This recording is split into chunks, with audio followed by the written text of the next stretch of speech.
ഏറ്റവും stupid advice എന്താ കിട്ടിയിട്ടില്ലേ? വലിച്ചു വാരി cinema make hey while the sunshine, അതാണ് ഏറ്റവും സ്റ്റുപ്പിഡസ്റ്റ് അഡ്വൈസ്. കിട്ടുന്ന ഒന്നും വിടരുത്. ഇപ്പോഴേ ഇതൊക്കെ ഉണ്ടാക്കാൻ പറ്റും, മാക്സിമം പൈസ ഉണ്ടാക്കുക എന്നുള്ള. ഐ തിങ്ക് അത് വർക്ക് ആവില്ല. ഓരോ ആർട്ട് ഫോമിനും അത് വർക്ക് ആവില്ല. And the best advice that you got? Best quality over quantity. Take your time, realise who you are.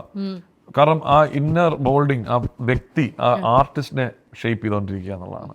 And how do you do that? Take breaks. And ഞാനതിപ്പം conscious ആയിട്ട് ഇപ്പം you won't believe the amount of movies ഞാൻ no എന്ന് പറഞ്ഞത്, you know. And before I would never have said that.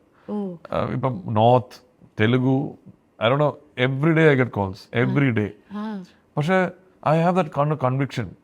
I want to do my best. നേരത്തെ എനിക്ക് പേടിയായിരുന്നു, കാരണം ഞാൻ പറയില്ലേ, ഞാൻ വന്ന സാഹചര്യങ്ങൾ അങ്ങനെയാണ്.